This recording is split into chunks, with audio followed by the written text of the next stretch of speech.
لبيك اللهم لبيك لبيك لا شريك لك لبيك إن الحمد والنعمة لك والملك لا شريك لك۔ عازمین حج بیت اللہ کے نام۔ حج بیت اللہ کے لیے جانے والے خوش نصیب وہاں ان اعمال کا خوب اہتمام کریں، بہت فائدہ ہوگا انشاءاللہ۔ نمبر 1، مکہ معظمہ قیام کے ایام میں طواف اور تیسرے کلمے کی کثرت کریں، سبحان اللہ والحمد للہ ولا الہ الا اللہ واللہ اکبر ولا حول ولا قوة الا باللہ العلی العظیم۔ 1 لاکھ کا ہدف رکھیں تاکہ کثرت سے یہ خزانہ نصیب ہو جائے۔ نمبر 2، مدینہ منورہ قیام کے ایام میں درود شریف کی کثرت کریں، 1 لاکھ کا ہدف رکھیں اور زیادہ ہو جائے تو بہت اچھا ہے۔ ان 2 اعمال کی فضیلت اور فوائد نہیں لکھتا، جو ان پر عمل کرے گا وہ انشاءاللہ کھلی آنکھوں سے دیکھے گا اور محسوس کرے گا اور زندگی بھر محسوس کرتا رہے گا۔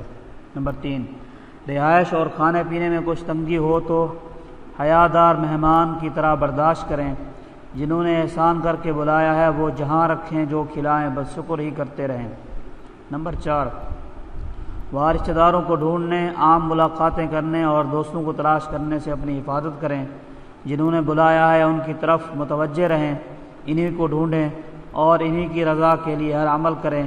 بلا تشبیہ ایک مثال سے اس کو یوں سمجھیں کہ اگر کوئی بڑی شخصیت آپ کو ملاقات کے لیے بلائے اور آپ ان کے سامنے بیٹھ کر موبائل نکال کے ادھر ادھر گپ شپ کرنے لگیں تو کیسا لگے گا؟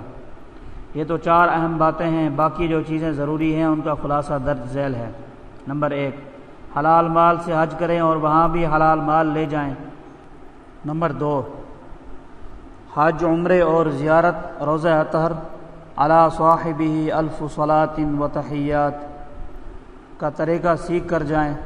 نمبر 3، نیت درست رکھیں، صرف اور صرف اللہ تعالیٰ کی رضا مقصود ہو۔ نمبر 4، حضرات اکابر کے حج عمرے کے سفر نامے پڑھ لیں، اس سے بہت فائدہ ہوگا انشاءاللہ۔ نمبر 5، جانے سے پہلے ہر روز صلاۃ الحاجہ پڑھ کر حج مبرور کی دعا کرتے رہیں۔ نمبر 6، حرمین شریفین کے آداب پڑھ لیں یا کسی سے معلوم کر لیں، وہ بہت ادب کے مقامات ہیں۔ نمبر 7، اپنے قرضے اور حقوق ادا کر کے جائیں اور مالی معاملات لکھ کر کسی امین کو دے جائیں۔ نمبر 8، جاتے اور آتے وقت ریا، دکھلاوے اور نام و نبوت کے کاموں سے بچیں، دعوتیں اور جلسے کرنے کی بجائے جہاد میں مال دے کر جائیں یا غریبوں کو صدقہ کر دیں۔ نمبر 9، سفر وغیرہ کی سہولت کے لیے رشوت نہ دیں۔ نمبر 10، خود کو حاجی کہلوانے کے شوق میں اتنی عظیم جگہ کا سفر نہ کریں، بلکہ اللہ پاک کی رضا کے لیے یہ سفر کریں۔